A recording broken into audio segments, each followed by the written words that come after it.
Hey guys, thank you for choosing the Drowsy Historian to experience the emotions among the myriad of choices out there.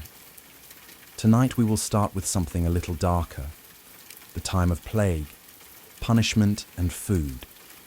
We will explore the real life in the Middle Ages.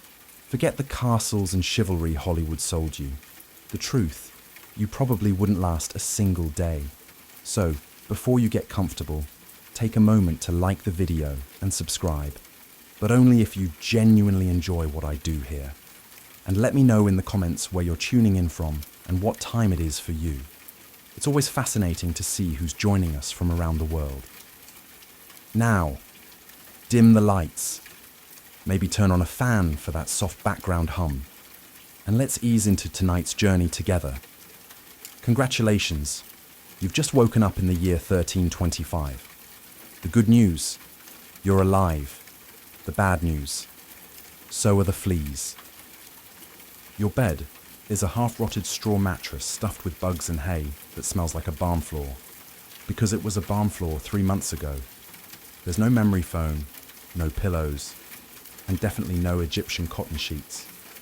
Just a wool blanket that hasn't been washed since last winter, and now weighs roughly as much as a small cow from the accumulated grime. You blink awake as the church bell clangs in the distance. It's the medieval version of an alarm clock, only louder and somehow even less merciful.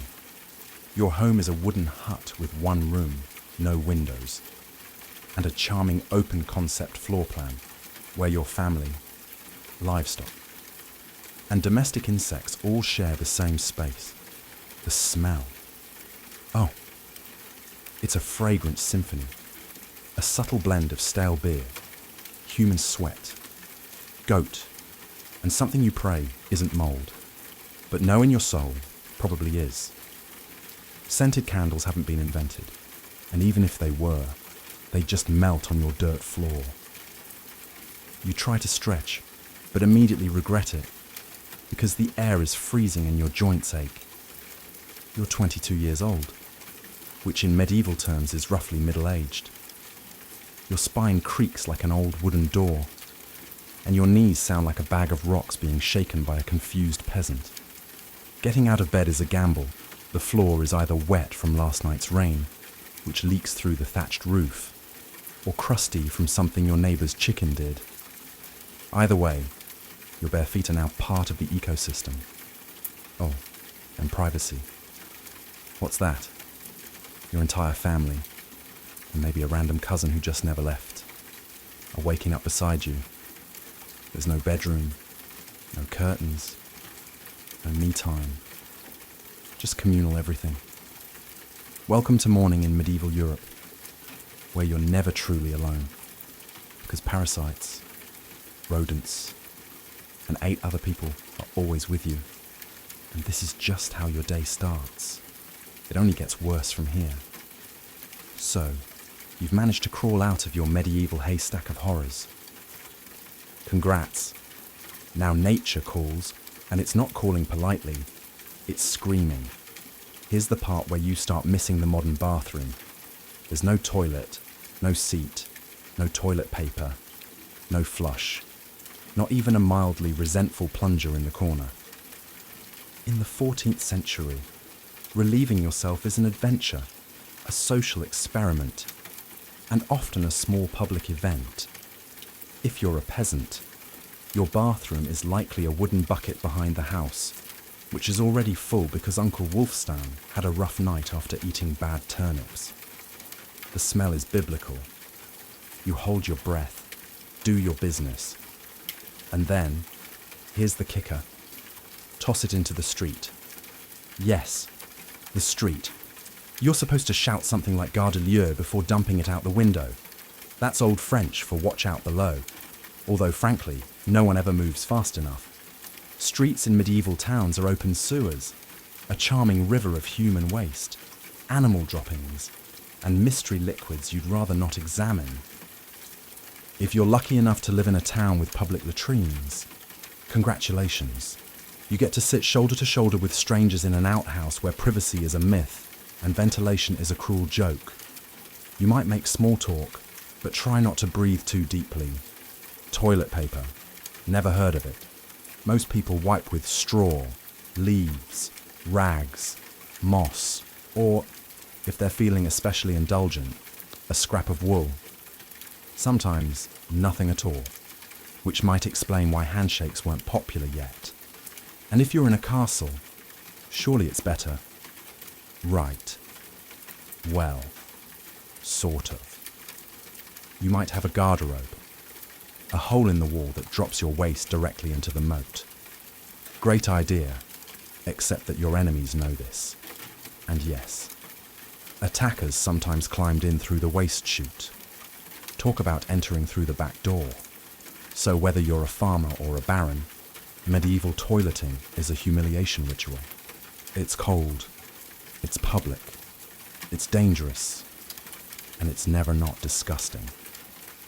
One slip on a wet stone path, and you're face first in humanity's leftovers. And you still haven't brushed your teeth. But we'll get to that next. You survived the toilet. You deserve a reward. Right. Maybe a nice breakfast. Something warm. Delicious. Comforting. Sorry.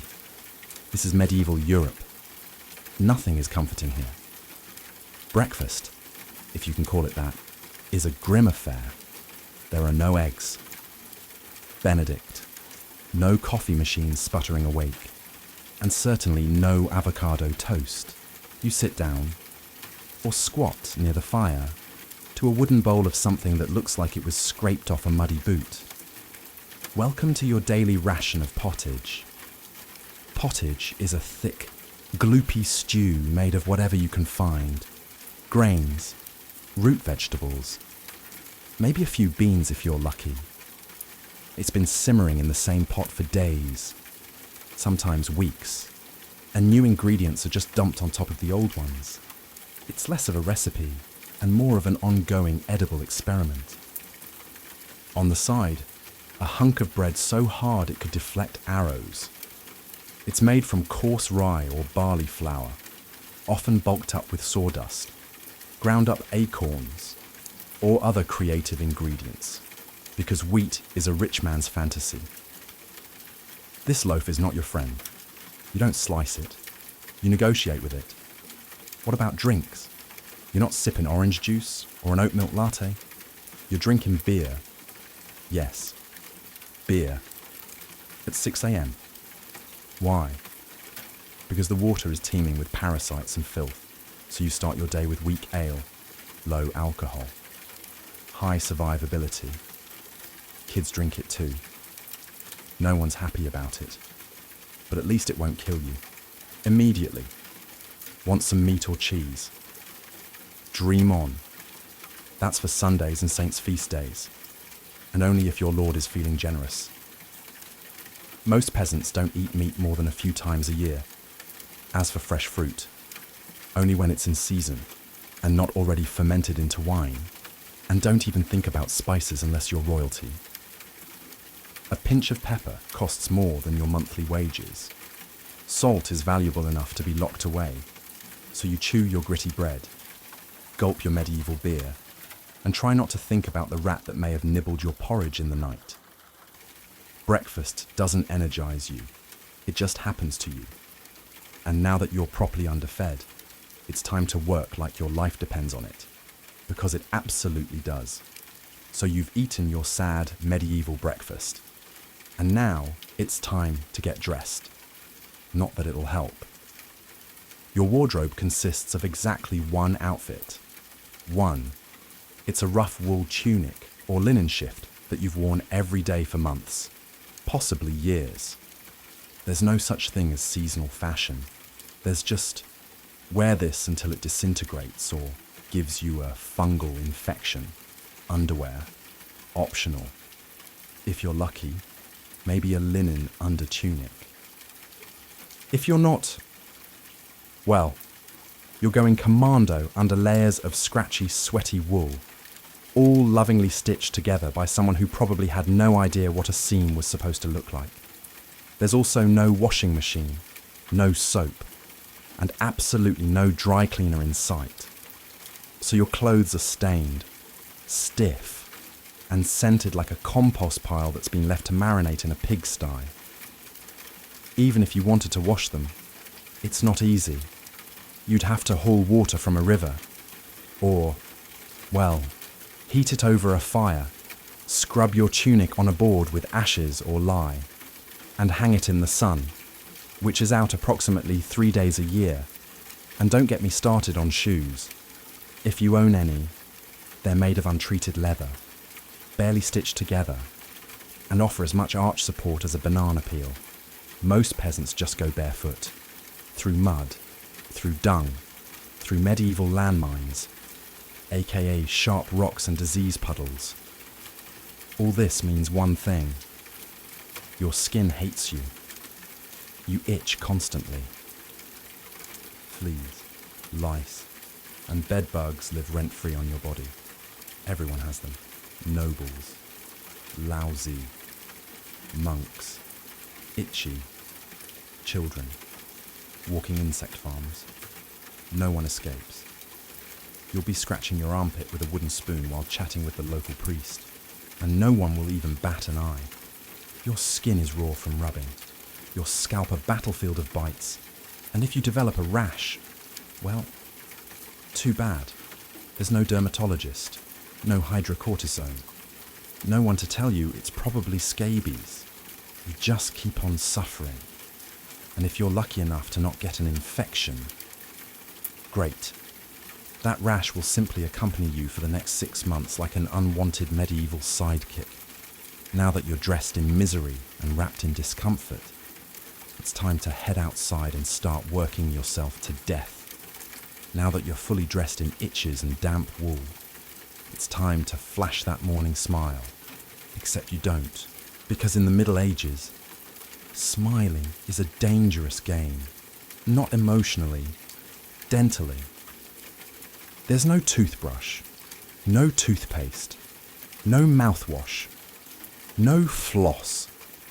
The concept of oral hygiene is about as popular as bathing, which is to say, not very. Some people might chew on a twig or rinse with wine or vinegar, but for the most part, your teeth are on their own, and they're not doing well. By the time you hit your mid-20s, your smile looks like something pulled from a haunted crypt. Cavities are rampant, gums are swollen, and those aren't just food stains on your teeth. That's decay. You have more rot in your mouth than a medieval root cellar. Sugar, while not yet everywhere, is becoming more common among the rich, imported at great cost, mostly used in small cakes or to show off wealth. If you're a noble, congratulations. You get to rot your teeth faster than the peasants. If you're poor, you'll do it slowly over time with fermented bread, gritty porridge, and years of hard chewing. Toothaches. Get used to them. They're like medieval weather, always there in the background, the kind of pain that makes you consider praying, drinking, or pulling the tooth out yourself with a pair of pliers. And that's not a joke. That was the actual treatment. Dentists didn't really exist, but barber surgeons did. Yes, the same guy who cuts your hair is also pulling your molars out by candlelight with an iron hook and zero anesthesia. Infected tooth. Hope you like fevers, because without antibiotics, it can easily turn into sepsis and kill you. From a toothache, that's right, the same thing that sends us to a pharmacy today could be your funeral in the 1300s. And there's no relief on the social front either. Kissing, good luck. Halitosis, bad breath is everywhere. If you're single, you're not judged by your smile. You're judged by your land and your livestock. In short, your mouth is a battlefield, and it's losing the war. Now that your teeth are, let's head outside. Because your real job, the one that will break your back, is just getting started. Time to head to work. Except there's no office, no desk, no coffee break, and no chance of promotion.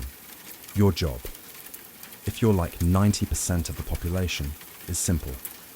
Don't die while labouring for someone else's comfort.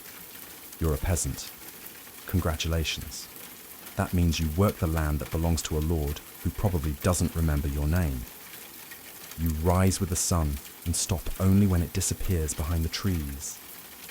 Your tools, a wooden hoe, a rusty sickle, and whatever bones are still intact in your body.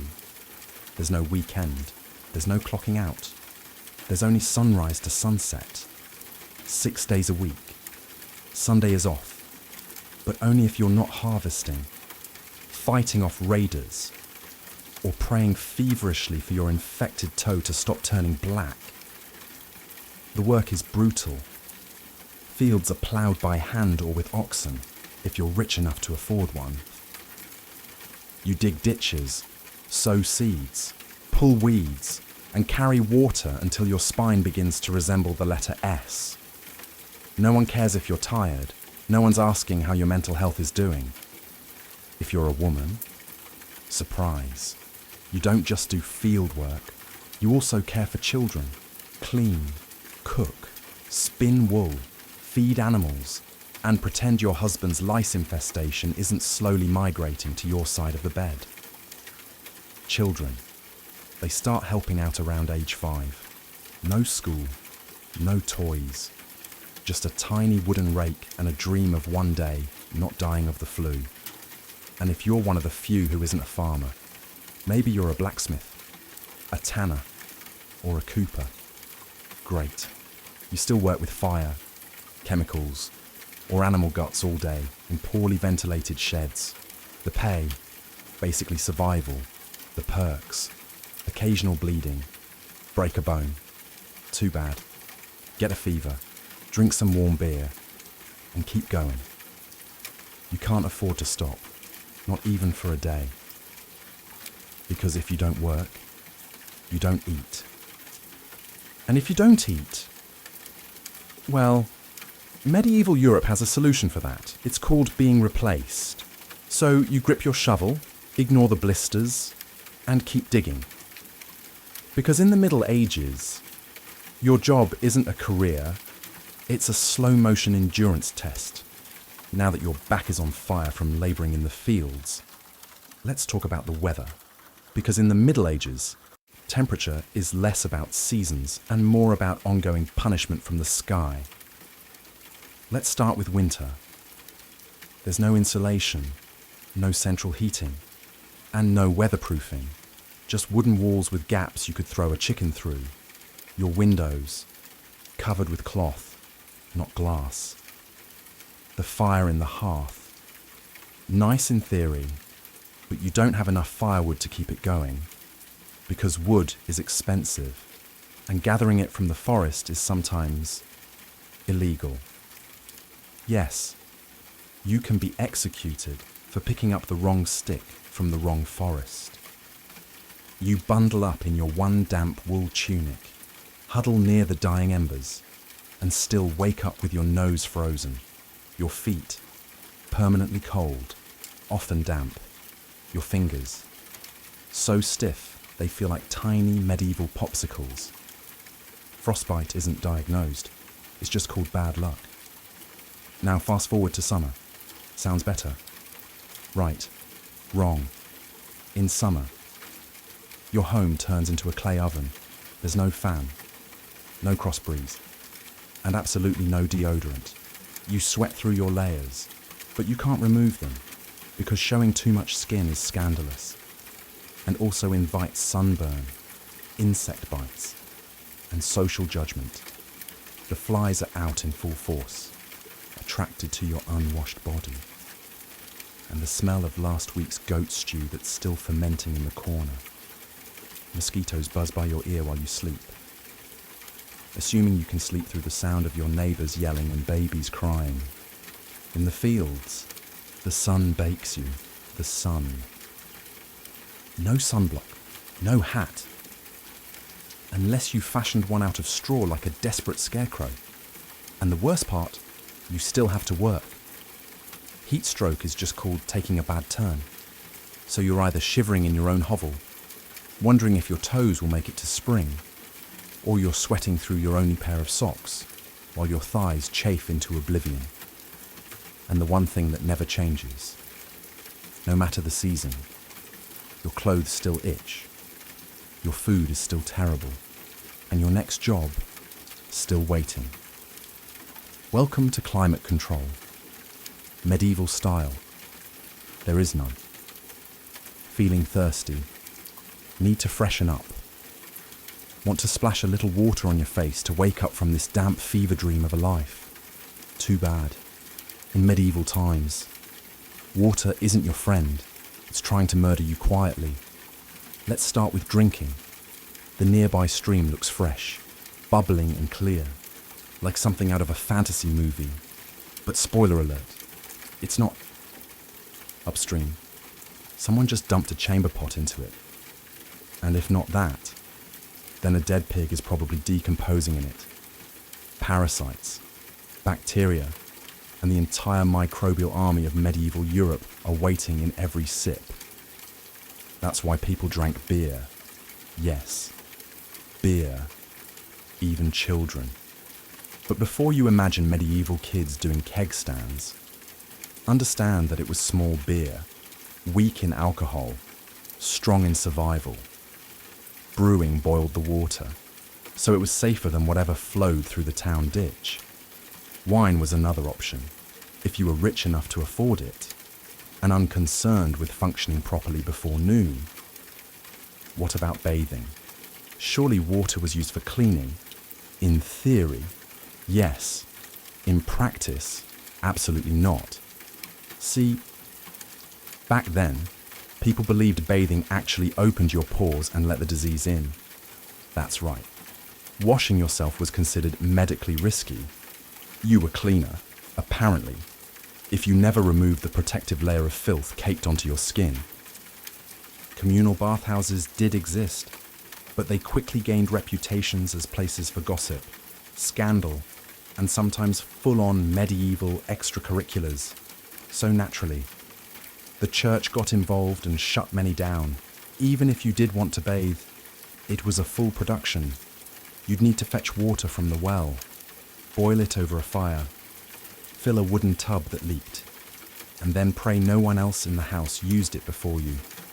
Or worse, after, and rainwater, collected in open barrels where birds poop, insects breed, and moss thrives. Sounds refreshing, doesn't it? So whether it's going in your mouth, on your body, or onto your crops, water in the Middle Ages is less of a life source and more of a gamble. One wrong gulp and you're spending your final days sweating in a straw bed, clutching your stomach, and contemplating all your life choices. Next time you sip tap water, raise a glass for our ancestors. They didn't have the luxury of hydration without hazard. So you drank the water. Or maybe you didn't. Maybe you just stubbed your toe on a rock shaped like disappointment. Either way, you're sick. You need help. You need a doctor. Too bad you live in the light torture with a theology degree. Let's start with the diagnosis. Everything wrong with you, whether it's a cough, rash, broken bone, or the creeping plague, is caused by your humours being out of balance. The four humours were blood, phlegm, yellow bile, and black bile. According to medieval science, your health depends on keeping them balanced, like some sort of internal soup. Got a fever? Too much blood. The answer: bloodletting. That's right. Let's drain your life force into a bowl using a dull blade or a hungry leech. And yes, barbers were often the ones doing it. Imagine getting a haircut and a hemoglobin extraction in one sitting. 2 for 1 baby. Feeling sad or anxious, that's clearly an excess of black bile. The cure: laxatives. Maybe a warm herbal purge. Or just prayers and a cold compress while everyone avoids eye contact with you and starts carving your coffin. Now, if you break a bone or get a nasty wound, you're in real trouble. There's no anesthesia, unless you count passing out from pain. Surgery is done with knives that haven't been cleaned since the Crusades. tools are heated over fire not for sterilization, but because they just look scarier that way. Antibiotics, centuries away. Germ theory, not invented yet. They think disease comes from bad air or God being annoyed with your moral failings. Got a stomachache? Must have been your sinful thoughts. Hope you like confessing while vomiting. If your condition gets worse, you'll be treated with more leeches, possibly some crushed beetles, and a priest at your bedside giving last rites just in case. At this point, they're preparing for the cure known as death. And if by some miracle you recover, everyone just assumes God took pity on you. The doctor takes full credit and the leech gets promoted. So yes, in the Middle Ages, medicine is less about healing and more about surviving the cure. After a long day of labor, lice, and leeches, it's finally time to eat. You shuffle back to your hovel, stomach growling, ready for the one joy left in life, a warm meal. Bad news. Your meal is probably trying to kill you. Let's begin with the basics. Food preservation doesn't really exist. There's no fridge, no freezer, just salt, smoke, or the hope that winter air keeps things fresh. Your meat, if you're lucky enough to have any, has been hanging for days, covered in flies, marinated in questionable brine, and possibly shared with a rat or two. Bread is the cornerstone of the medieval diet, but even that isn't safe. In bad harvest years, desperate peasants bulk it up with bark, sawdust, or even clay to make it stretch. And if it's rye season, there's a bonus, ergot, a fungus that causes convulsions, hallucinations, and sometimes death. It's like eating bread laced with LSD and tetanus. Vegetables, only if they're in season. And you know what's always in season? Turnips. So, many. Turnips. Boiled, mashed, or floating in pottage. Which, if you remember from chapter 3, is basically a hot swamp of mystery ingredients that's been simmering since your great-grandfather's funeral. Fruit might be available in the fall, but it rots quickly, and sugar is rare, expensive, and hoarded by the rich to show off their blackened teeth. Dairy is another gamble. Fresh milk spoils in hours. Butter and cheese fare better. But they're loaded with bacteria. People eat them anyway because, frankly, it's either that or chew your boot leather. And let's talk about seasoning. Spices like pepper, cinnamon, or nutmeg, worth more than gold. For the average peasant, flavour comes from onions, salt, if you're lucky, and pain.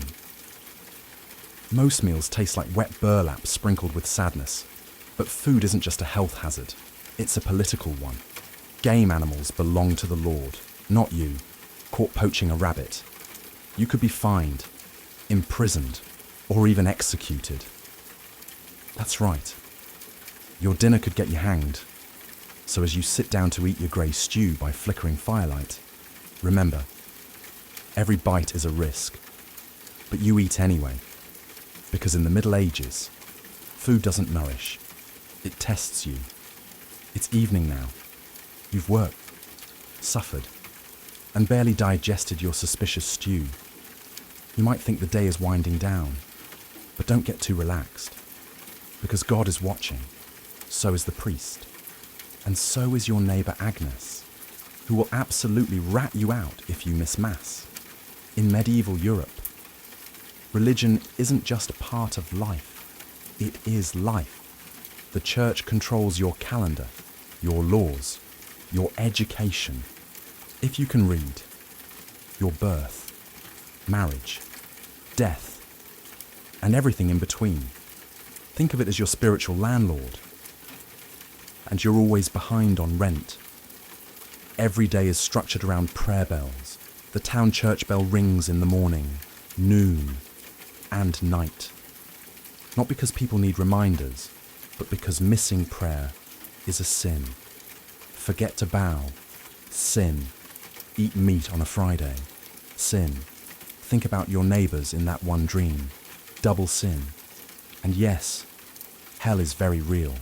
Vividly real. Priests describe it in glorious detail. Rivers of fire, lakes of boiling blood, demons with pitchforks, and eternal wailing. If the plague doesn't scare you, eternal damnation definitely will. You can't read the Bible yourself because it's written in Latin, a language reserved for monks, clergy, and that one noble kid who's too good for dirt. You rely on the church to interpret everything for you. That means if the priest says your crop failure is because you didn't pray hard enough, well, time to kneel harder. Tithes, 1/10 of everything you own, are mandatory. If you grow wheat, you give wheat. If you raise chickens, you give eggs. If you have nothing, congratulations, you're spiritually bankrupt and financially doomed. Holidays, they're holy days, dozens of them, and while they offer breaks from labour, they're not for fun.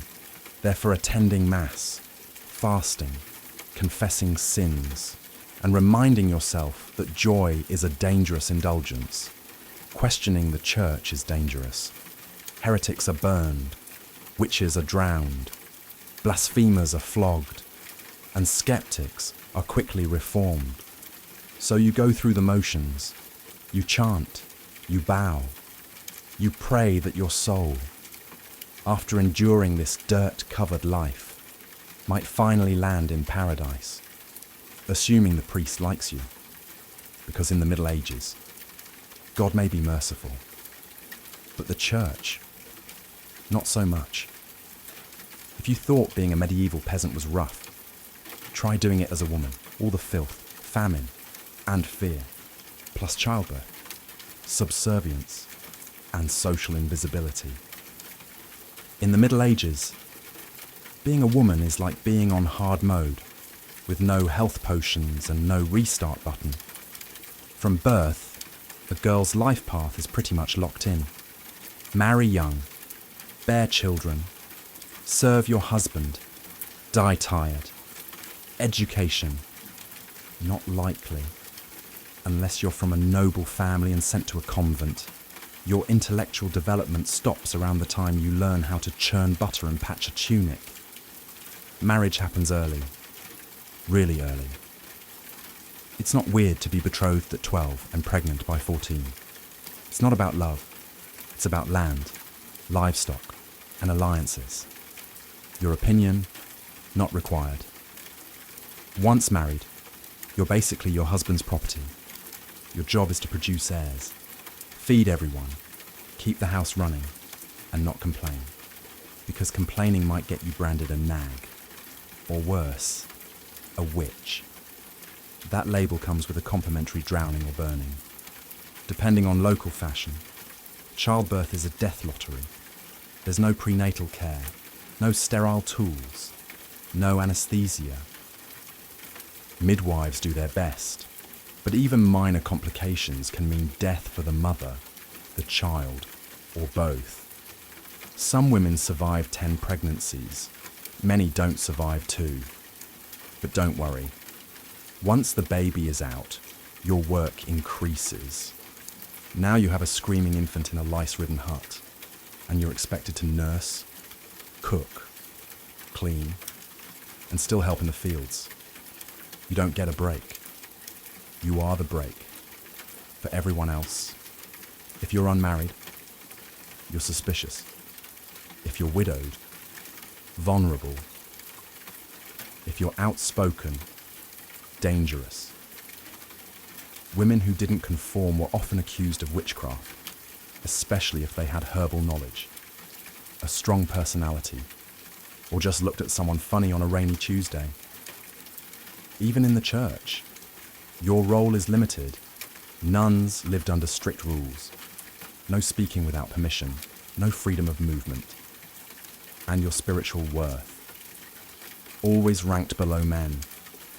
In short, if you're a woman in the Middle Ages, You're expected to endure, obey, reproduce, and suffer in silence. Ideally while smiling, because even in a time of universal suffering, women were somehow expected to suffer gracefully. So far, you've battled filth, starvation, social injustice, and possibly a goat. But just when you think your day can't get any worse, here comes violence, loud, bloody, and often completely acceptable by medieval standards. Let's be clear, the Middle Ages were not peaceful. The idea of law and order mostly meant hope. The local lord isn't in a bad mood. Violence is everywhere. In the home, in the streets, on the battlefield, in church disputes, and sometimes in line at the communal bread oven. Crime is common, punishment is brutal, and justice is more performance art than protection. Steal a loaf of bread, you could lose a hand. Accused of lying, your tongue might get pierced. Gossip too much, meet the scold's bridle. A metal mask strapped to your head with a bar in your mouth. For correction, of course. Let's say you're accused of something serious. Heresy, theft, witchcraft. How do you prove your innocence? By being tortured? Obviously. Welcome to trial by ordeal. One version. You stick your hand in boiling water to retrieve a stone. If it heals without infection in 3 days, you're innocent. If not, you're guilty. Another option. You're tossed into a river. If you sink, you're innocent and probably dead. If you float, you're guilty and will be punished anyway. It's like a medieval game show where the prize is survival and the actively rooting against you. And if you're sentenced to death, that's a public event. Executions are performed in front of cheering crowds. Hangings, beheadings, burnings. Sometimes people bring snacks. It's the medieval equivalent of cable TV. Domestic violence, completely normal. Husbands were allowed, even expected, to discipline their wives and children. Street fights, commonplace. You could be beaten just for looking the wrong way at a noble's horse. And war, always simmering. Local feuds, territorial disputes, religious crusades. Someone's always marching off to stab someone else in the name of honor, God, or boredom. Violence isn't a breakdown of society in the Middle Ages. It is society. Everyone lives with the constant knowledge that life is fragile, justice is arbitrary, and your neighbor might bash your head in over a pig. So walk carefully, keep your eyes down, and never trust anyone with a club. At this point, you've made it through the lice, the leeches, the laundryless misery, and the looming threat of public disembowelment. But now comes the final chapter of most medieval lives, an early and unglamorous death. If you're alive and still breathing past the age of 40, you're practically a celebrity. You might even be referred to as the Old One, which is less of a nickname and more of a statistical miracle. Let's break it down. The average life expectancy hovers around 30-40 years, but that number is dragged down heavily by infant mortality. Nearly half of all children died before reaching age 5. Disease, malnutrition, or one bad winter was all it took. No vaccines, no antibiotics, no hope. If you survived childhood, you entered adulthood already exhausted. Work began as soon as you could walk upright. And by 25, your joints creaked like a monastery door. You might be missing several teeth, a finger, and most of your original optimism. Women faced a particularly deadly gauntlet: childbirth. It was one of the leading causes of death for medieval women. No pain relief, no medical intervention, just prayer, hot water, in someone holding your hand while you bled out on a straw-stuffed cot. For men, the dangers were different, but equally relentless. Farming accidents, infections from minor wounds, a neighbour's drunken rage, a crusade gone sideways. Even walking to the market could be risky if you crossed paths with a bored bandit or an angry tax collector. Death could also come quietly. From the plague, which turned cities into cemeteries overnight, or from famine, which could last entire seasons, thinning out entire villages, or from bad luck, like eating spoiled grain and spending your final hours hallucinating and screaming at the walls. And funerals. You were lucky if you got one. Bodies were often buried quickly to avoid disease. No embalming, no polished coffins. Just a hole, a few murmured prayers, and a shallow mound of earth, if there was enough space left in the churchyard.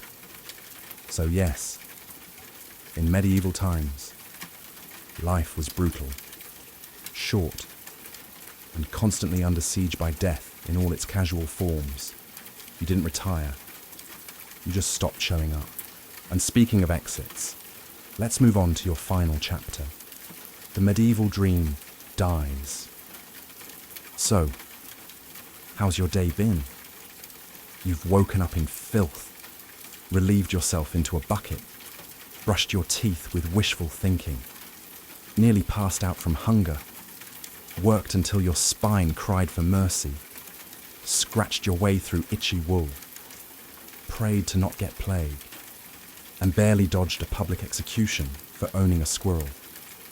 Welcome to a single day in medieval Europe. Still dreaming of becoming a knight. Think again. That romanticized version of the Middle Ages. Gallant swordsmen, noble ladies in towers, heroic battles and feasts in candlelit great halls. It's a myth polished by fairy tales and fantasy books.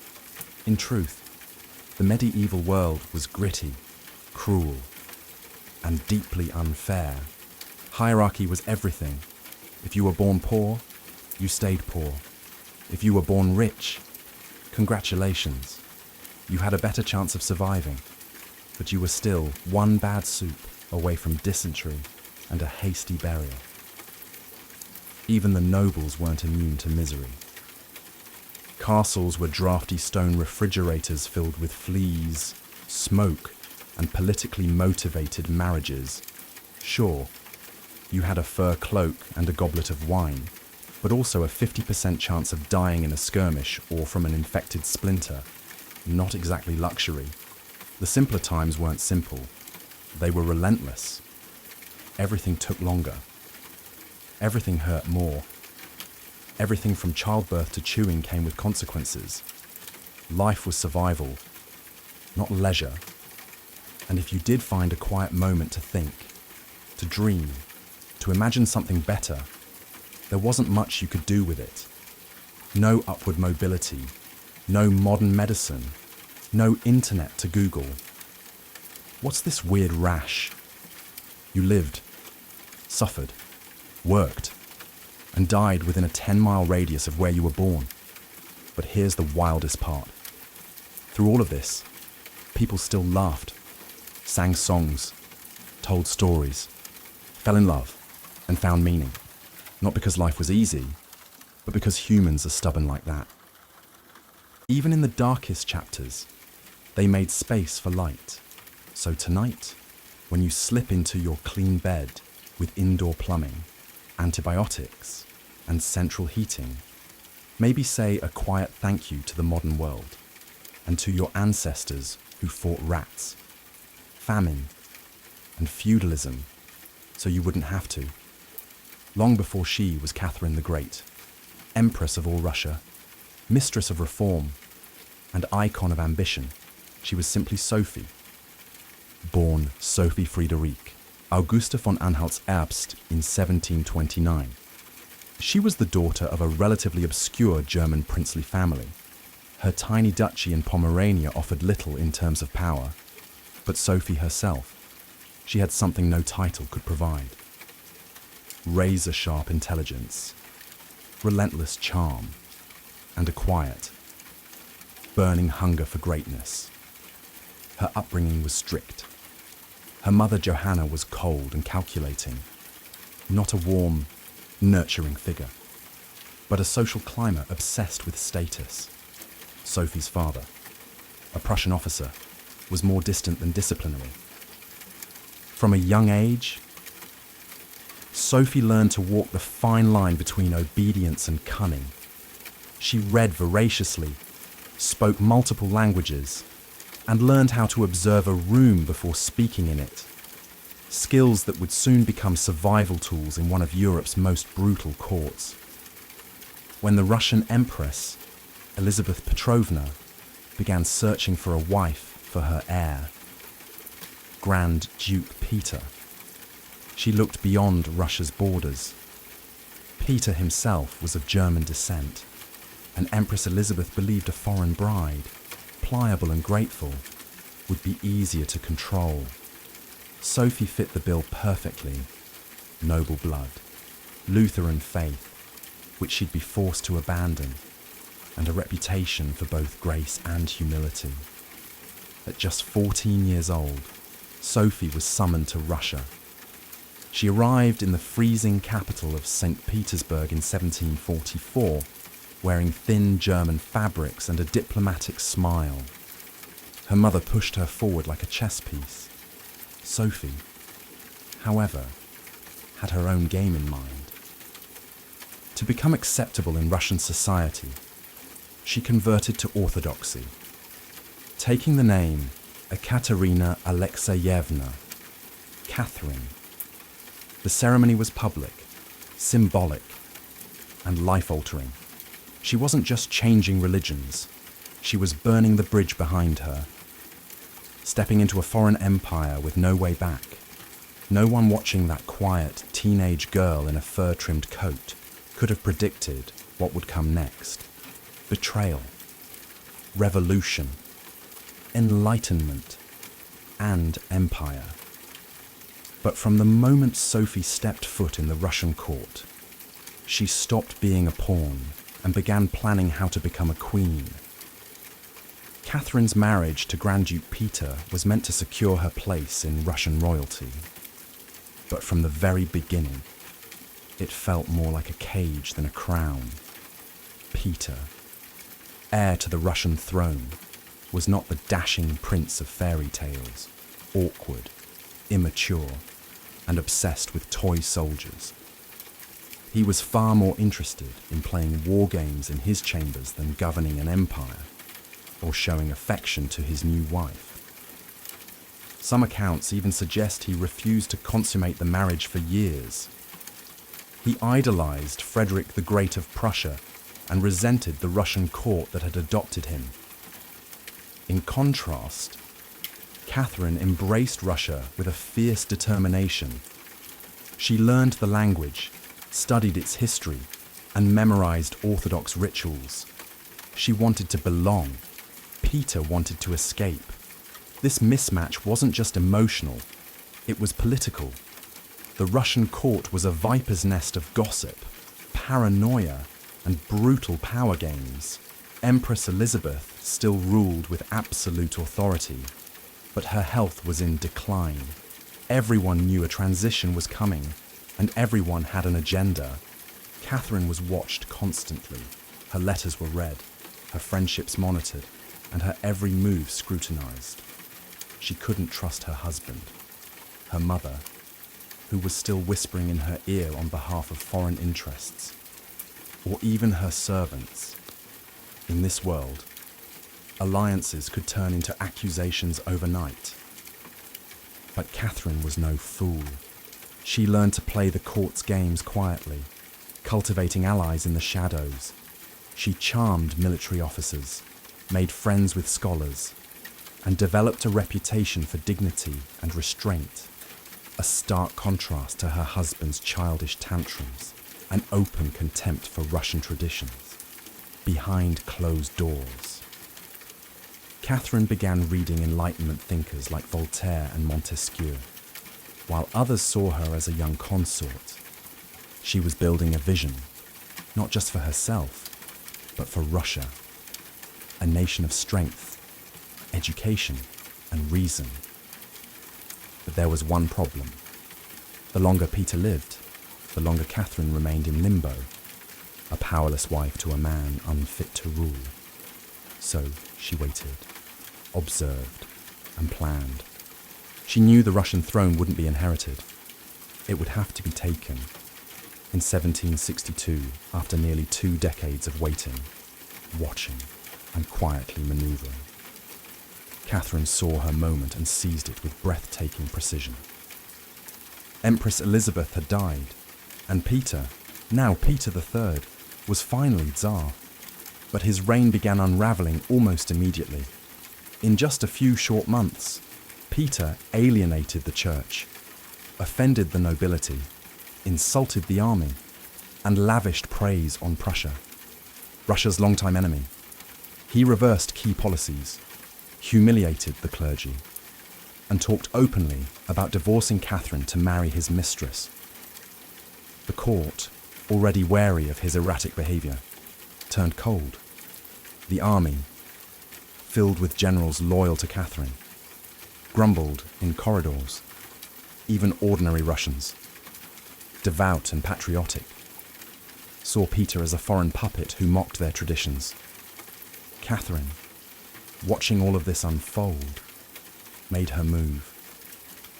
In July of that same year, while Peter was away at his summer palace, Catherine launched a bloodless coup d'etat, supported by key military officers, including her lover Grigory Orlov and his influential brothers. She rode through St. Petersburg in full regalia, was proclaimed Empress Catherine II, and won the allegiance of the powerful Imperial Guard. Peter, caught off guard and without allies, surrendered within days. He was taken into custody and shortly after found dead under mysterious circumstances. Officially, it was reported as a hemorrhoidal colic. Unofficially, it was murder. Catherine was now empress, not by birth, not by marriage, but by will, wit, and audacity. It was unprecedented. A foreign-born woman with no legitimate claim had taken the Russian throne without a single battle. But her real challenge was just beginning. She had to transform that bold grab for power into a lasting legacy. Would Russia accept her? Would the nobility respect her? Could she hold the empire together without falling victim to the same fate as her husband? Catherine understood that power gained through intrigue could be lost just as easily. She needed to rule not as a schemer, but as a visionary. And so began her transformation from a careful conspirator to a reforming empress, one who would redraw borders, embrace the Enlightenment, and redefine what it meant to be a woman in power. Once Catherine had the crown, she could have rested on her power, but she didn't. She had something bigger in mind than simply sitting on a throne. She wanted to transform Russia, and not just militarily or politically, but intellectually. While Peter had worshipped Frederick the Great and toy soldiers, Catherine idolized Voltaire, Diderot, and the bold thinkers of the Enlightenment. She believed in reason, progress, education, and the role of a monarch as a servant of the people, even if she herself ruled with absolute authority. Catherine didn't just read Enlightenment philosophy, she lived it. She corresponded directly with Voltaire for over 15 years, flattering him while defending her autocracy. She invited Diderot to her court and even purchased his entire library to support him financially. Behind closed doors, she pored over legal texts, debated reforms, and crafted policies to modernize the empire. Her early reign was filled with efforts to codify Russian law. She formed the Legislative Commission in 1767, an ambitious project intended to rewrite the entire legal code of Russia. Catherine's own nakaz, or instruction, was a political manifesto in disguise, one that spoke of equality before the law, the dangers of torture, and the responsibility of rulers to serve the common good. For an empress in 18th century Russia, it was radical, but Enlightenment ideals had to survive the realities of Russia, a vast, feudal, deeply conservative land ruled by nobles who liked their serfs exactly where they were, beneath them. Catherine knew this. While she advocated reform, she moved carefully. She abolished some forms of torture, expanded access to secular education, and built schools and libraries. But she also reaffirmed the nobility's control over their serfs to keep them loyal. This was Catherine's balancing act, a philosopher queen in public, a practical empress in private. She walked a tightrope between ideology and survival, between the shining salons of Paris and the gritty politics of Moscow. Her vision for Russia was bold, but always calculated. In many ways, Catherine wasn't trying to make Russia European. She was trying to make Russia modern, on her terms. And that meant reform, yes, but with an iron hand in a velvet glove. Catherine wasn't content with reforming Russia from within. She wanted to expand it outward, to make it an empire worthy of fear, admiration, and envy. Where Peter the Great had opened a window to the west, Catherine aimed to knock down the walls. Under her leadership, Russia's borders stretched wider than ever before. She waged wars not just to defend her crown, but to reshape the map of Europe. One of her most significant campaigns was against the Ottoman Empire. These wars, fought in waves throughout the 1760s and 1770s, weren't just about territory, they were about influence. Catherine saw herself as the liberator of Orthodox Christians living under Muslim rule, and as the rightful protector of Eastern Europe, under generals like Alexander Suvorov and Grigory Potemkin. Russia captured key regions including Crimea, the northern coast of the Black Sea, and access to warm water ports, something Russian Tsars had coveted for generations. These victories weren't just military, they were symbolic. With each conquest, Catherine sent a message. Russia was no longer the distant, backward cousin of Europe. It was a continental force. She also turned her gaze westward. In a series of deals and diplomatic maneuvers, Catherine participated in the partitions of Poland, carving up the struggling Polish-Lithuanian Commonwealth, along with Austria and Prussia. By the end of the Third Partition in 1795, Poland was erased from the map and Russia claimed vast new lands and millions of new subjects. But Catherine didn't just conquer with armies. She also colonized with ideas. New cities were built, trade routes were expanded. German settlers were invited to cultivate Russian farmland. The empire became a mosaic from the icy Baltic to the sun-drenched shores of the Black Sea. And through it all, Catherine remained the central force, reading reports, issuing orders, and personally overseeing the shape of her expanding empire. Critics would accuse her of being power-hungry, even imperialistic. But to Catherine, expansion wasn't ambition, it was destiny. A great ruler, she believed, was measured not just by ideas, but by borders. She didn't just want to rule Russia, she wanted to remake it as a civilized empire, feared by its enemies, respected by its peers, and loyal to her alone. For all her brilliance and power, Catherine the Great was just as famous for what went on behind palace doors. And no, not all of it was whispered in libraries. Catherine's private life became one of the most talked about aspects of her reign. She had lovers, not just one or two, but a carefully curated parade of them. Many decades younger, often handsome, and sometimes politically influential. She didn't hide them. In fact, she often rewarded them with titles, estates, and pensions, if they behaved well. If not, they were quietly dismissed. Sometimes with a polite thank you and a promotion. Among the most important of these lovers was Grigory Potemkin, a man as brilliant as he was bold. Their relationship blurred the lines between romance, politics, and partnership. Some historians believe they may have even married in secret.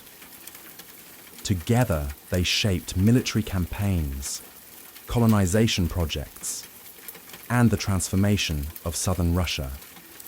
Potemkin wasn't just a lover, he was her co-ruler in many ways. Still, Europe couldn't look past the scandal. Gossip swirled. Satirical pamphlets painted her as lustful, insatiable, even unhinged. And after her death, the rumours only got worse, the most infamous being the completely false and grotesque tale involving a horse, spread by her enemies to smear her legacy. But why the obsession? Simple. Catherine was a woman who wielded power unapologetically, and in a world where female rulers were expected to be either saintly virgins or tragic figures, she refused to play the role. She lived, loved, and ruled on her own terms, and that made her dangerous. Ironically, while her critics painted her as immoral, Catherine herself was deeply philosophical about love and sexuality. She believed pleasure was a natural part of life, and that personal relationships didn't have to threaten public responsibility. She separated emotion from governance, a feat few male rulers managed. In reality, her liaisons were often strategic. She surrounded herself with men who were loyal, capable, and politically useful, and when they ceased to be, she let them go, usually with a smile and a generous retirement. Catherine's love life didn't weaken her rule. It was part of her strategy, a blend of passion and power that made her unforgettable, envied and feared, for all her charisma and control. Catherine's reign was not without peril, and in 1773, that peril came in the form of a bearded Cossack named Yemelyan Pugachev. He was no ordinary rebel. Pugachev claimed to be none other than Peter III, Catherine's dead husband. According to him, he had survived the coup and now returned to reclaim the throne from the German usurper. It was absurd. Peter was long gone. But to Russia's oppressed and exhausted lower classes, the claim didn't need to be true. It just needed to offer hope. Pugachev promised liberation, an end to serfdom, lower taxes, and land for the common people. His words lit a fire across the Volga River region, especially among Cossacks, peasants, and old believers. In a time when the gap between nobles and serfs had widened brutally, his promises sounded like salvation. The Pugachev rebellion became the largest peasant uprising in Russian history. Towns were taken, fortresses fell, nobles were slaughtered. For a terrifying moment, it seemed as if the empire itself might fracture. Catherine was shaken. This wasn't a foreign war she could win with cavalry and treaties. This was a revolt from within, her own people, rising against the system she ruled. But Catherine didn't panic. She acted. She dispatched professional military forces to crush the rebellion, ruthlessly. Pugachev's forces were defeated in 1774. He was captured, displayed in an iron cage, and eventually beheaded in Moscow, a public warning to all who dared follow. Afterward, Catherine doubled down on order and control. Her dreams of liberating the serfs quietly faded into silence. The rebellion had shown her the limits of enlightenment in a country still shackled by feudalism.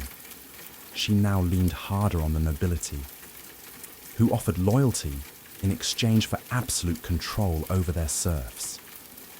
This was a turning point. The empress, who once quoted Voltaire, now prioritized stability over philosophy. Reform became cautious. Surveillance increased. Rebellion, even whispered, was to be stomped out before it had breath. Pugachev may have lost his head, but he left behind a warning that haunted Catherine. That power built on inequality could only hold so long before the storm came crashing through. By the time Catherine the Great approached the final years of her life, she had ruled Russia for over 3 decades, longer than any female ruler in Russian history. From the moment she seized power, she had defied expectations, reshaped her empire, and redefined what a woman and a monarch could be. Under Catherine's reign, Russia became a true European powerhouse. Its territory expanded by over 200,000 square miles, swallowing Crimea, parts of Poland, and stretches of the Black Sea coast. These weren't just military wins. They were strategic pivots, securing warm water ports and reshaping trade. But her legacy wasn't only drawn on maps. Catherine left a cultural mark as well. She helped found the Hermitage Museum, amassed one of the greatest art collections in Europe, and corresponded with the greatest minds of the Enlightenment. Her court became a center of sophistication, art, and intellectual ambition. In a country often viewed as backward by Western Europeans, Catherine put Russia firmly on the cultural map. She modernized education, founding schools for girls, and promoted the printing of books. She introduced smallpox inoculation to Russia, even publicly receiving the vaccine herself, an act of scientific bravery in her time. Yet, her reign was also one of contradictions. While she admired Enlightenment ideals, she never freed the serfs. In fact, she extended serfdom deeper into Russia's territories. Her reforms, while impressive, remained mostly top-down, designed to polish the empire without truly transforming its foundations. Still, Catherine's rule brought stability and ambition. She understood that power was not inherited. It was crafted, managed, and constantly defended.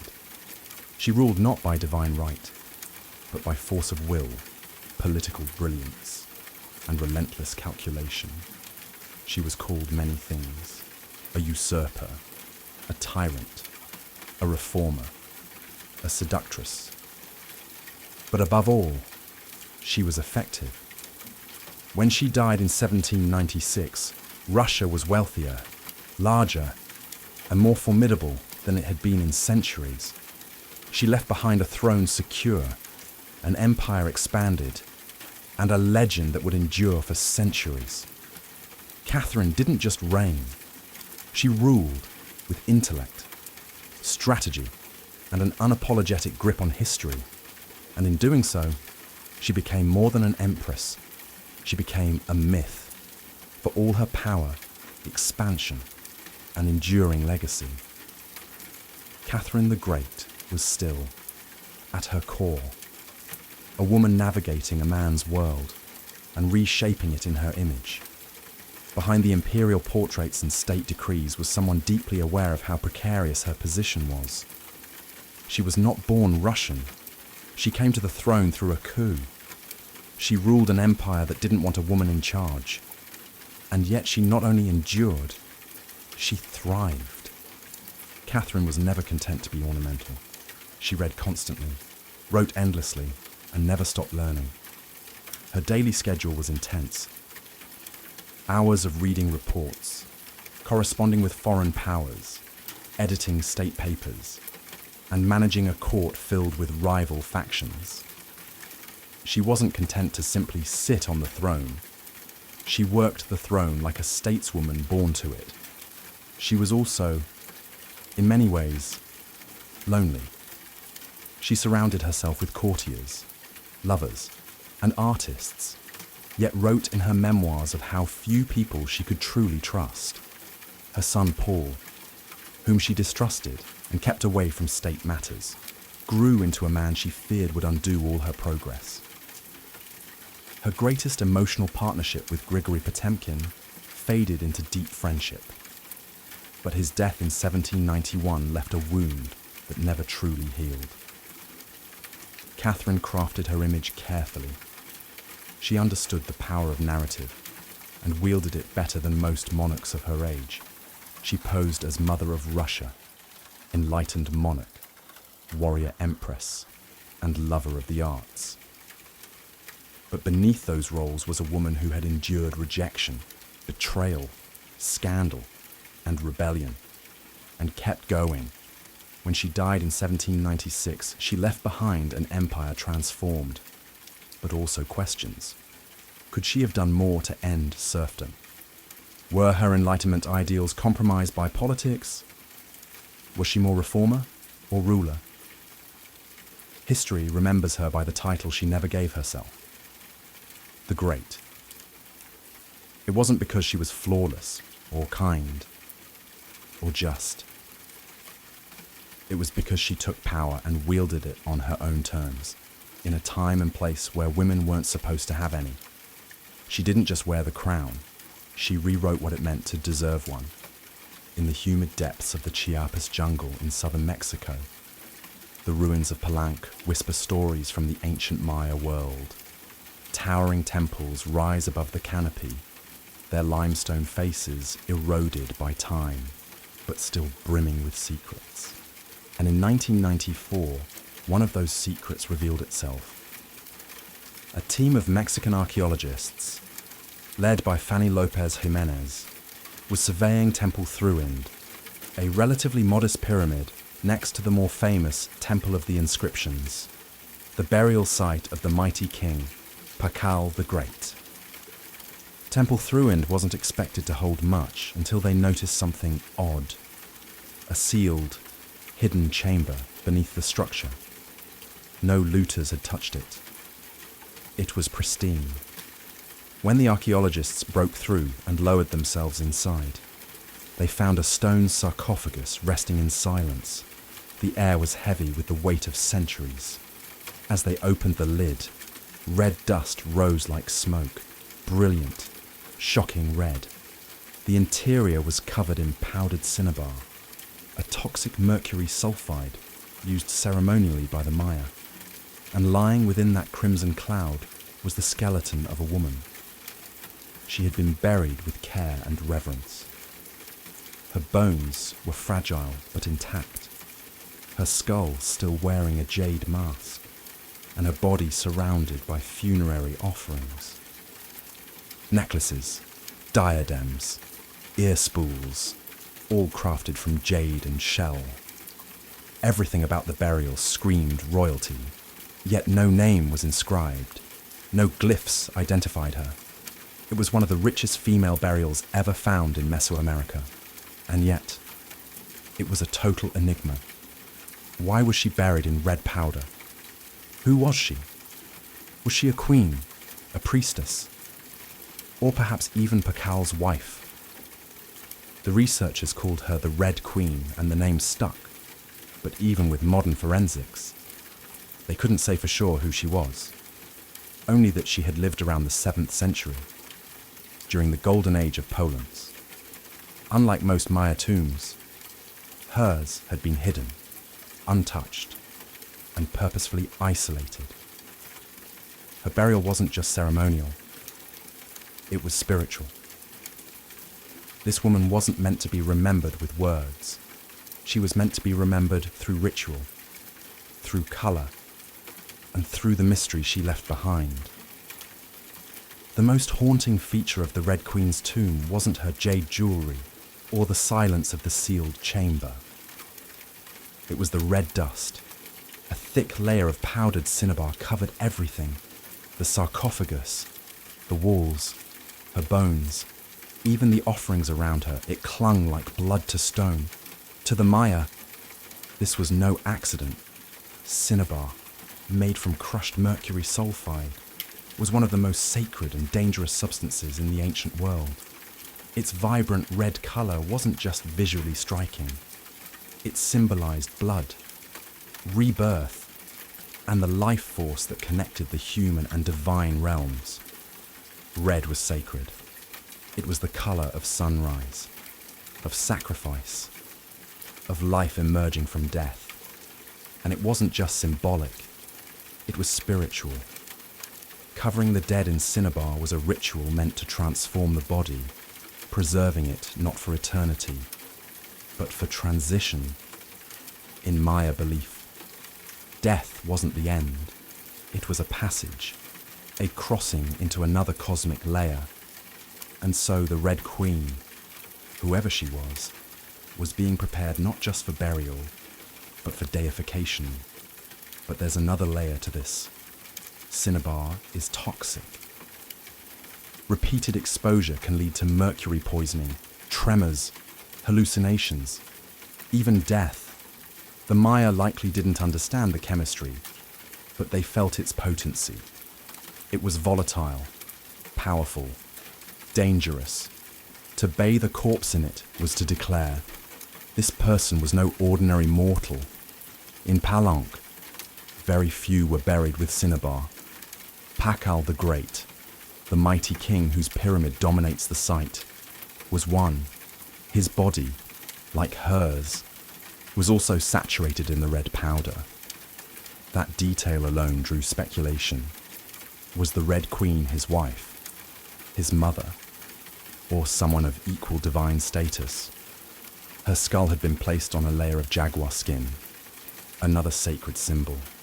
Around her, bone needles, obsidian blades, and miniature jade figurines hinted at rituals performed either during her life or in her honor at death. Every part of her burial told a story without words, a story of power cloaked in secrecy, a woman prepared to cross into the underworld not in silence, but in ceremony, drenched in the color of sacrifice. Surrounding the Red Queen's crimson-drenched remains was a world of silence, broken only by the gleam of jade, shell, and obsidian. These were not mere ornaments, they were offerings, each one carefully chosen to accompany her on the journey to the Maya afterlife, the Xibalba. At her sides were jade necklaces, heavy and cold, their polished surfaces still radiant after 300 years underground. Jade was not just beautiful, it was sacred. The Maya considered it a symbol of eternal life. It represented the green of maize, the vitality of the jungle, and the breath of gods. Only the elite were buried with jade. For the Red Queen, it covered her chest, wrists, and ears, a clear sign that in life she wielded influence, perhaps even divine favor. One of the most haunting objects was the jade funerary mask, placed delicately over her face, unlike the golden death masks of Egypt. This one was subtle, constructed from dozens of tiny mosaic tiles, arranged to mimic the contours of her skull. The mask served a ritual function, to protect the soul, to preserve identity, and to present her as divine in the eyes of the gods. Scattered near her bones were bone needles, obsidian blades, and shell artifacts.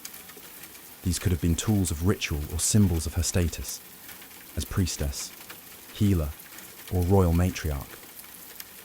One bone pin was engraved, faint but purposeful, a small echo of her voice lost to time.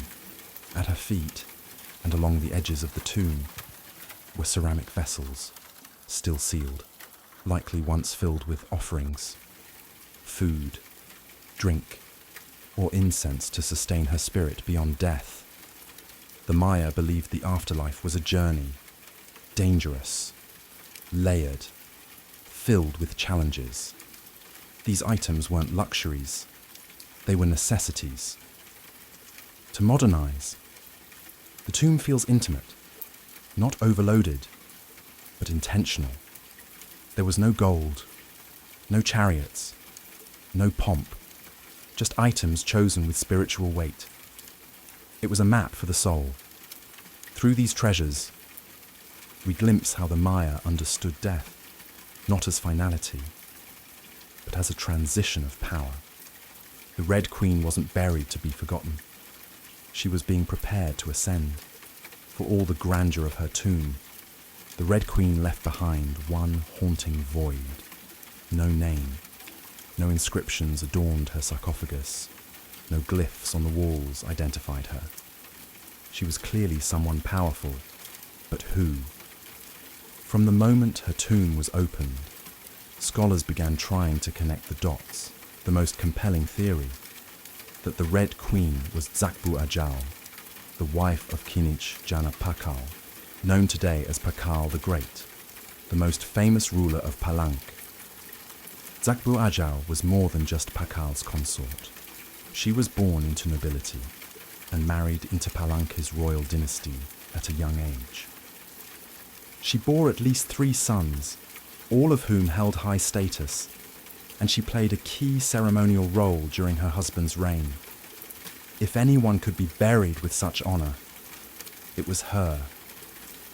Supporting this theory was the tomb's location, just a few feet away from Pakal's own grand burial in Temple of the Inscriptions. The proximity suggests a deliberate pairing, husband and wife, rulers even in death. And then there's the cinnabar. Only 2 burials in Palank were found with such intense cinnabar coverage, Pakal and the Red Queen. It's unlikely this was coincidence. But here's where the mystery deepens. DNA tests were conducted on both sets of remains in hopes of confirming the connection. But the results, inconclusive. The woman's bones showed no direct maternal link to Pakal. But that didn't rule out a spousal relationship. After all, marriage does not require shared blood. Some have argued she could have been Sak-Kuk, Pakal's powerful mother, who ruled Palank before he came of age. Others suggest she may have been a high priestess, or a sister, or a royal ancestor whose name has simply been lost to history's erosion. Still, the evidence points most strongly to Sakbu Ajal, a queen by title, a mother of kings, and a spiritual counterpart to Pakal. The lack of a name may not be an oversight. It may have been intentional. In Maya cosmology, the soul lived on not through monuments, but through ritual, symbol, and the whispers of the earth. And so the Red Queen remained suspended between legend and truth, a woman who ruled, remembered not in stone, but in scarlet and silence.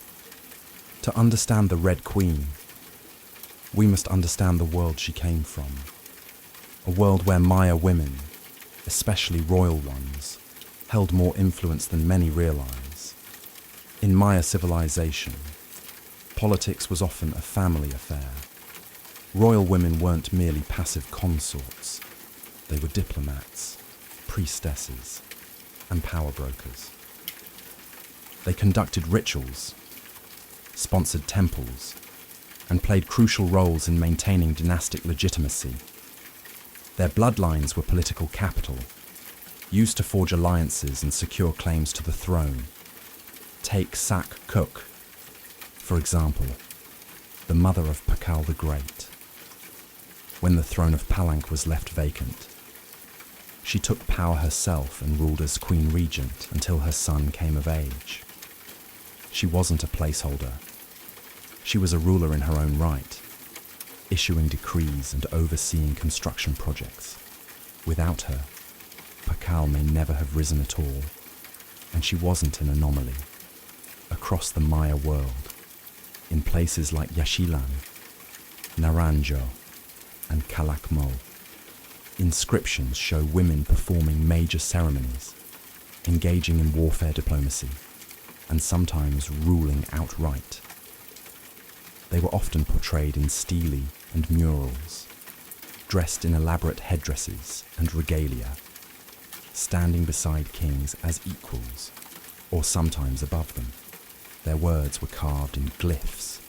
Their names were remembered until they weren't. By the time Spanish conquistadors arrived centuries later, much of that memory had eroded. The colonial lens saw native women as silent figures in a male-dominated world. But the archaeology tells a different story, one of complex gender roles, where power was negotiated, not simply inherited. This context casts the Red Queen in a new light. She may not have ruled in name, but her burial, rich, sacred, and positioned beside Pakal, suggests she was a central pillar in the royal order. Her jade mask wasn't just decoration, it was a symbol of identity, of power held in life and protected in death. Her bloodline may have been the very glue that held Palanca's dynasty together. In Maya civilization, a queen wasn't just a queen. She was a keeper of sacred lineage, a voice in ceremony, and often the bridge between gods and men. The Red Queen may be nameless, but in her world, she was never voiceless. The Red Queen wasn't just buried with treasures. She was buried in architecture rich with purpose, layered with Maya cosmology, ritual symbolism, and intentional design. Her tomb wasn't merely a grave, it was a gateway to eternity. Her body was discovered inside Temple Third, one of the smaller pyramids within the heart of Palanca, yet its proximity to Temple of the Inscriptions, the resting place of Pakal the Great, is telling. These temples weren't built randomly. Their positioning was sacred, guided by astrology, myth, and dynastic legacy. Temple the 30 rises modestly compared to its grand neighbor, but it hides something even more intimate, a sealed crypt, untouched by looters, perfectly preserved. It was constructed deep within the temple's core, accessible only by a steep, narrow staircase. The descent into her tomb feels almost symbolic, a ritual journey downward into the underworld. The chamber itself is stark, made of cut stone, sealed tightly for over 300 years. No glyphs or murals cover the walls, no ornate carvings tell her story. But perhaps that silence is intentional. This was a space not for the living to interpret, but for the dead to transform. At the center, her sarcophagus sits like an altar, crafted from limestone. It echoes the grand stone coffin of Pakal next door. While Pakal's lid is famously engraved with scenes of cosmic rebirth, the Red Queen's tomb is more subdued. The focus is inward, on the body, on the cinnabar, on the ritual of death itself. And yet there are subtle architectural cues that hint at meaning. The tomb is aligned east to west, a symbolic path mirroring the sun's journey from life to death. The chamber is small, but powerful. It feels deliberate, personal, a sacred enclosure for someone revered. Maya temples were cosmological tools, bridges between the heavens, the earth, and the underworld. To be buried in one was to be elevated beyond the human realm. The Red Queen's eternal home wasn't an afterthought. It was a carefully constructed shrine, a place where death became transformation. Her bones rest in stone, her essence in cinnabar, and her legacy in the architecture itself. A temple that speaks without words, telling us she mattered. To the ancient Maya, death wasn't the end. It was a threshold, a sacred passage into the underworld, known as Xibalba. And for someone like the Red Queen, this crossing was not only spiritual, it was political, cosmological, and deeply ritualized. Burial rituals were carefully choreographed events, rooted in myth, and meant to guide the soul through the treacherous layers of the underworld. Maya texts and iconography tell us that Xibalba was no peaceful afterlife. It was a maze of darkness, rivers of blood, trials, and gods of death. Only those properly buried, ritually prepared, and spiritually equipped could make the journey successfully. The Red Queen was buried wrapped in cinnabar, encased in stone, and surrounded by offerings, all signs of an elite burial. But there's more. The presence of bone needles and obsidian blades in her tomb hint at auto-sacrifice rituals, possibly symbolic tools representing rites she had performed in life, or that were reenacted at her burial to empower her spirit. Her funerary mask, carefully assembled from jade tiles, was not simply decorative. It may have served as a spiritual vessel, preserving her face and identity as she journeyed into the afterlife. In Maya belief, the face was a mirror of the soul, and the soul needed to be recognized by the gods. The ceramic vessels surrounding her may have once held chocolate, maize, water, or even polka to nourish her in the next world. Other items, like stingray spines or shell trumpets, could have represented spiritual tools, calls to the gods, or tokens of ritual communication. Burial wasn't just a goodbye, it was a transformation. The Maya believed in cycles, death as seed, burial as planting, and the afterlife as rebirth. Kings and queens were often seen as earthly incarnations of gods, and in death they returned to those divine origins. The Red Queen, covered in the colour of blood, entombed in a pyramid, and honoured with offerings, was being prepared for rebirth, not as a mortal, but as a being tied to the sacred order of the cosmos.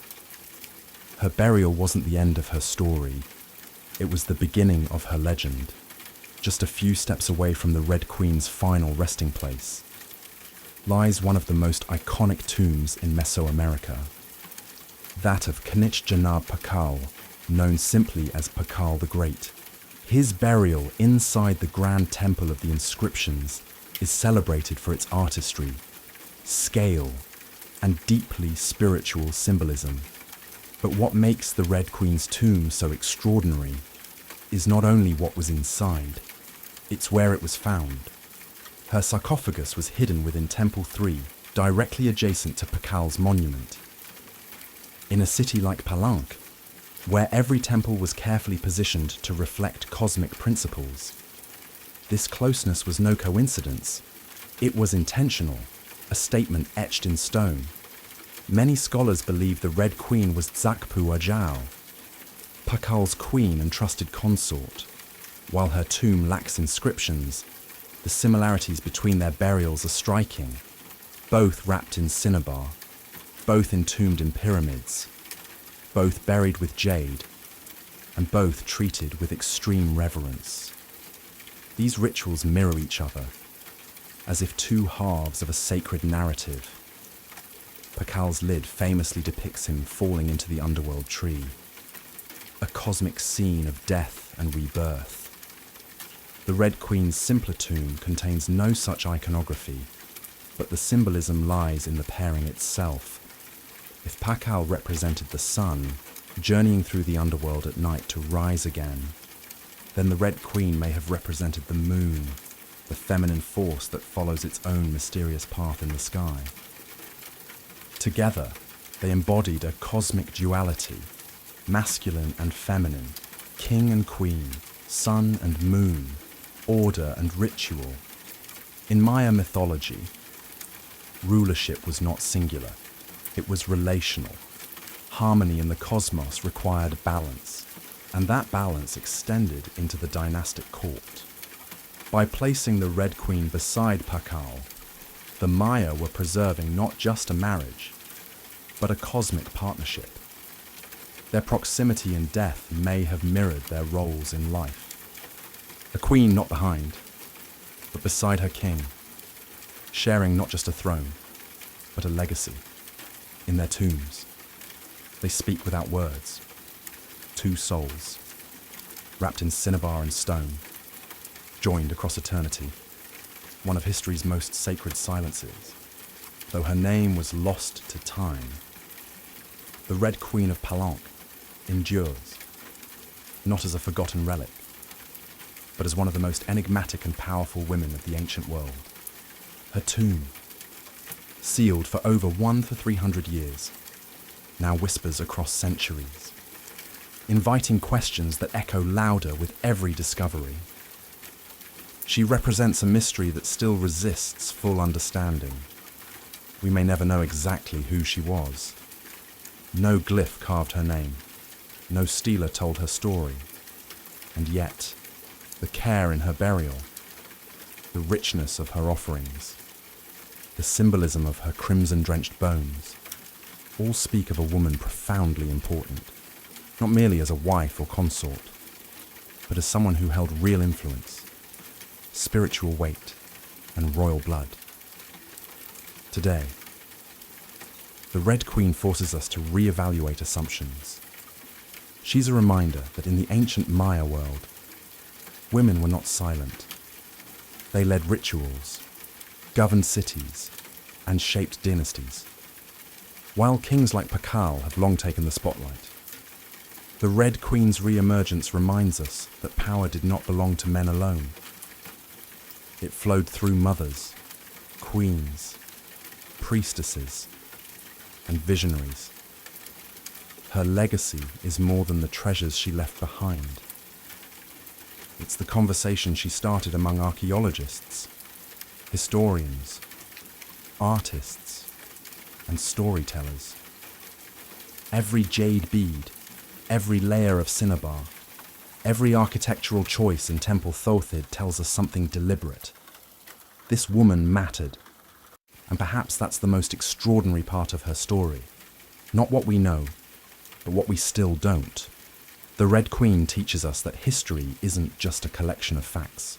It's a living puzzle, a shared human longing to connect with the past. In that sense, her legacy is still unfolding. She lies wrapped in red, the colour of life and sacrifice, of blood and rebirth.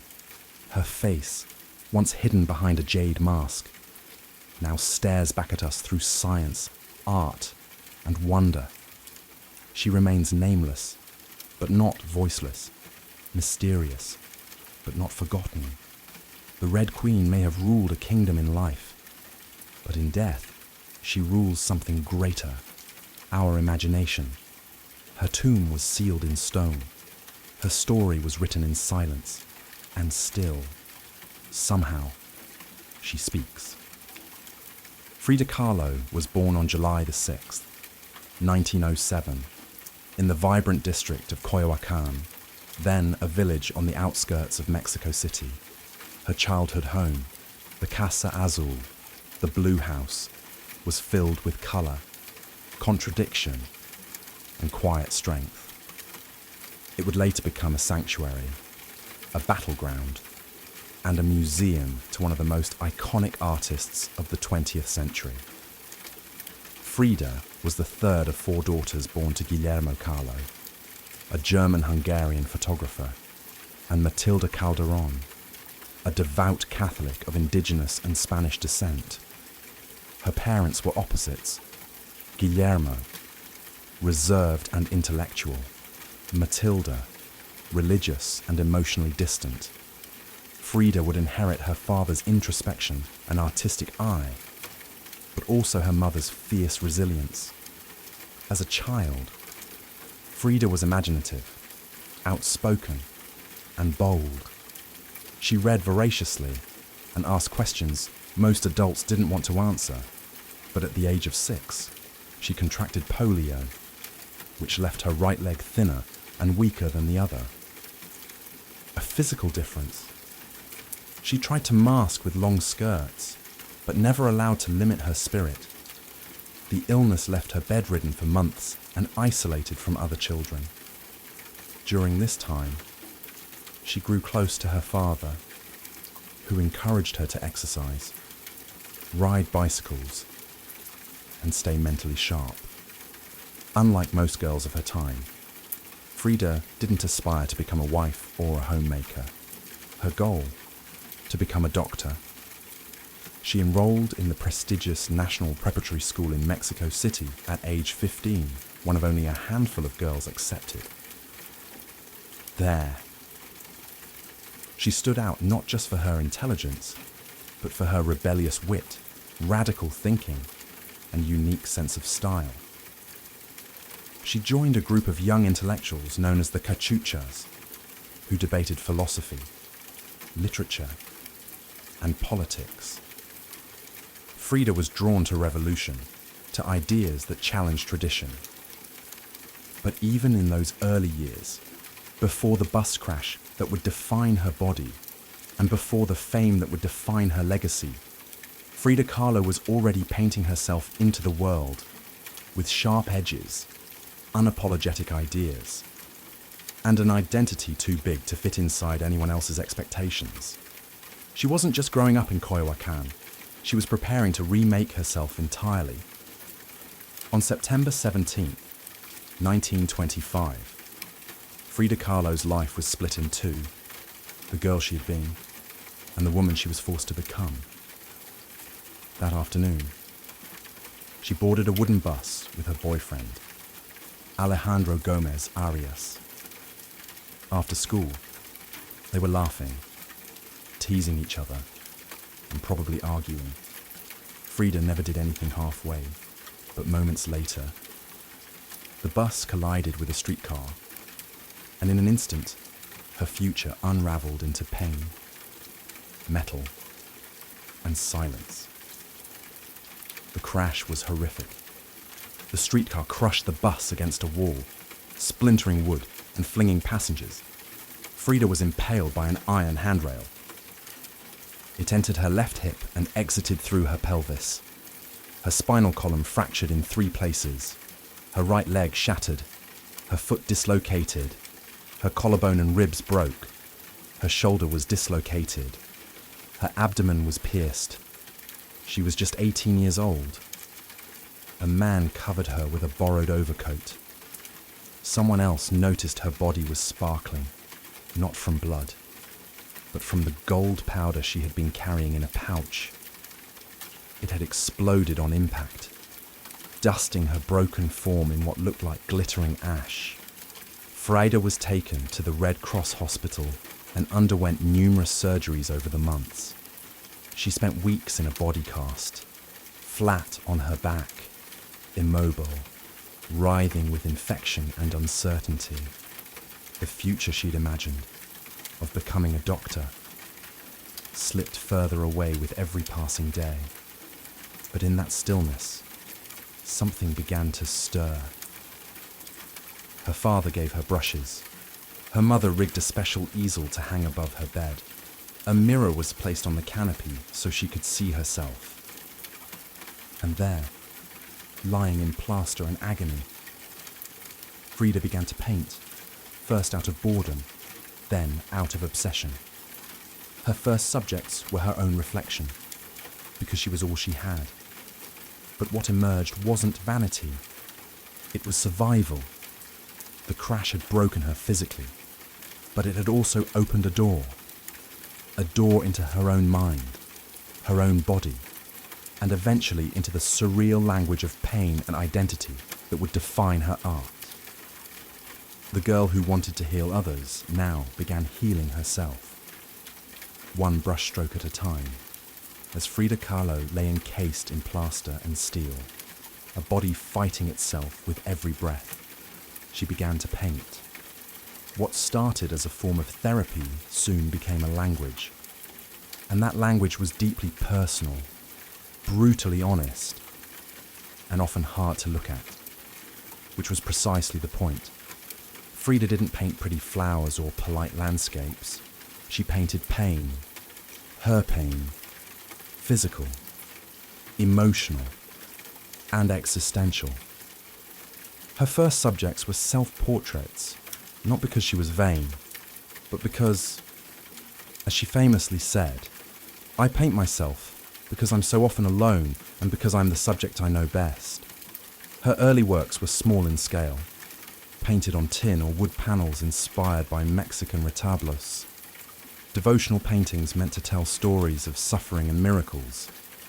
Frida turned this tradition inward. Her body became the canvas.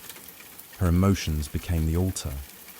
She painted herself as split, as pierced, as bleeding.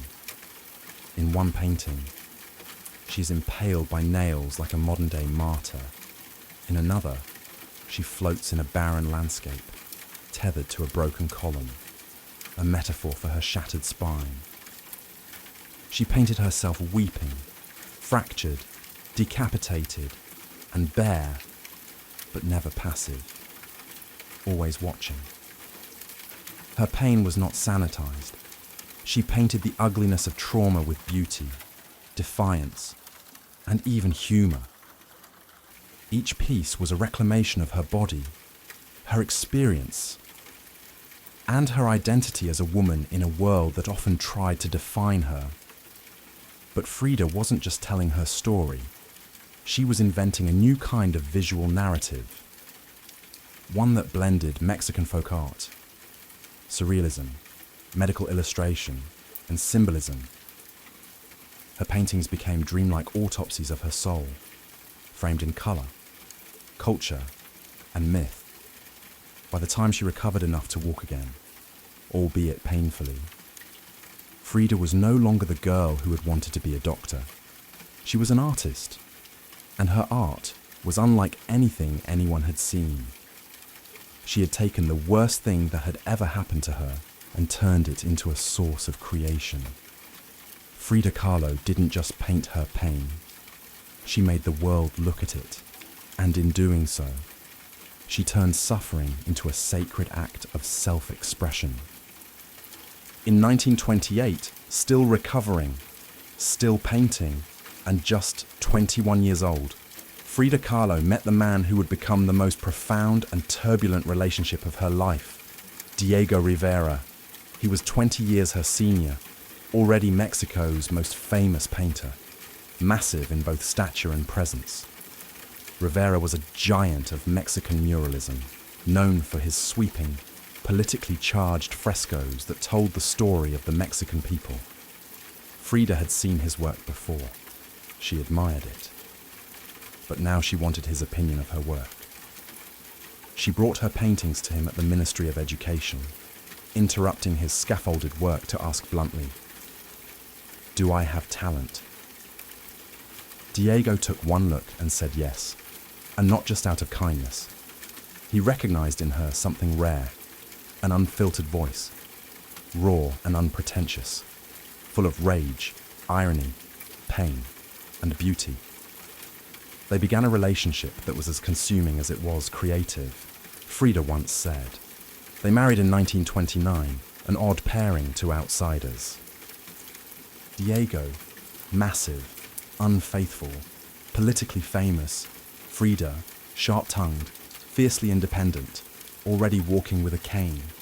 Her parents called it a marriage between an elephant and a dove.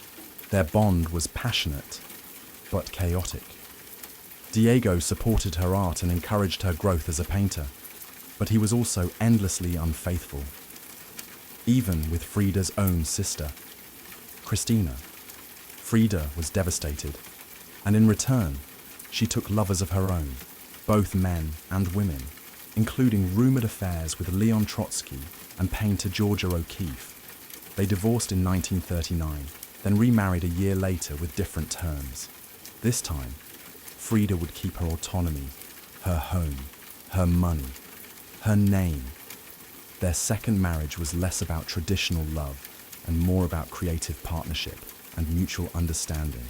Despite the betrayals and the heartbreak, Diego remained a constant force in Frida's life. He challenged her, he wounded her, but he also believed in her as an artist, as a revolutionary, and as a woman who could redefine what painting could be. Together, they were not peaceful, but they were legendary. In the 1930s, Frida Kahlo followed Diego Rivera on a journey north to San Francisco, Detroit, and New York as he completed high-profile mural commissions. These years abroad brought her face to face with American industrialism, wealth, and the contradictions of capitalism, and they left her with deep political discomfort. Frida was a proud Mexican nationalist, a committed communist, and an admirer of indigenous traditions. The opulence she witnessed in the United States, especially while the Great Depression ravaged much of the country, only deepened her sense of disillusionment. In letters home, she mocked the culture's materialism and obsession with appearances. She missed the grit, color, and contradiction of Mexico. While Diego painted enormous murals on factory walls, Frida began to paint smaller, quieter revolutions, deeply personal works on tin and canvas. Her style solidified, sharp, surreal, emotional, and intimate. It was during this time that she produced some of her most iconic self-portraits. Frida didn't just paint herself for vanity, she painted herself to survive. Her identity became her landscape, with her body constantly in pain from her accident, multiple surgeries, and a failed pregnancy in Detroit. She turned inward. Her portraits showed her bleeding, fragmented, exposed, yet her face was always calm, always direct, unapologetic. One of her most powerful works, Henry Ford Hospital, shows her lying on a hospital bed, crying, surrounded by floating symbols of loss, a fetus, a snail, medical equipment, a cracked pelvis. It was raw, graphic, and deeply emotional, a canvas that bled with truth. Back in Mexico, Frida immersed herself in leftist politics. She and Diego welcomed Leon Trotsky into their home while he lived in exile. Frida wore Tijuana dresses, traditional indigenous garments, not just as fashion, but as a political and cultural statement. Her art was never disconnected from her beliefs. Her identity, her body, and her ideology all intertwined in her work. While Rivera was painting murals of revolution, Frida painted its human cost, the body in pieces, the mind on fire, and the self always staring back, in exile and in illness. She became not just a painter of pain, but a painter of resistance. When Frida Kahlo returned to Mexico in the late 1930s, she was no longer just Diego Rivera's wife. She had become something else entirely, a force, an artist whose work radiated with raw honesty, surreal symbolism, and cultural identity. Back in her homeland, she stepped fully into herself. Her Casa Azul in Coyoacan became a sanctuary of color and contradiction. Bright cobalt walls, yellow trim, Aztec statues in the garden, monkeys and parrots wandering freely. The house was a living extension of Frida's imagination. It was a blend of tradition and rebellion, elegance and earth. Here, she surrounded herself with pre-Columbian artifacts, ex-votos, folk art, and revolutionary books.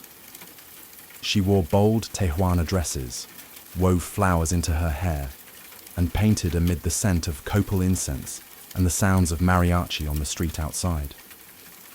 This period marked an explosion of creativity. Her paintings became more intricate, more symbolic, and more political.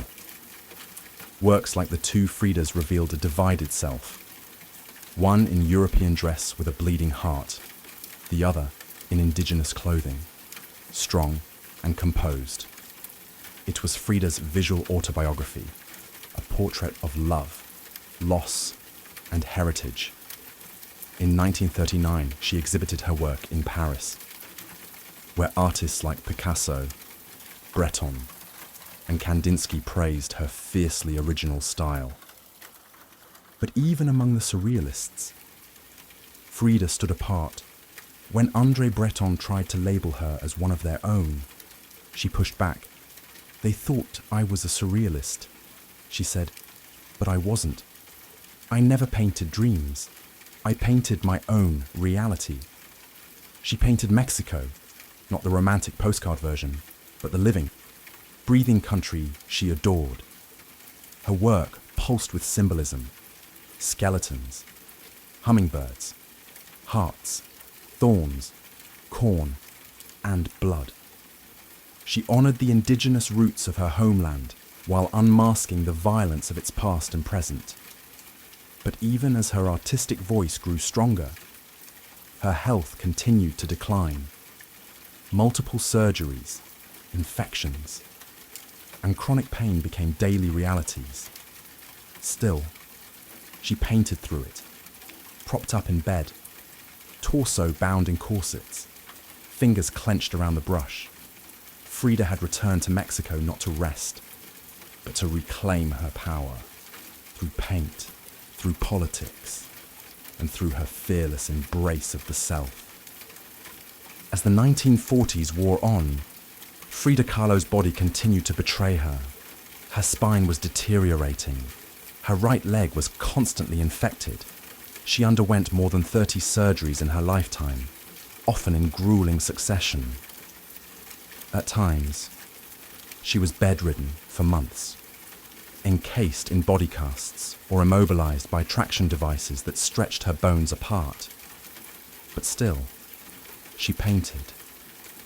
Each canvas during these years became both a release and an act of resistance.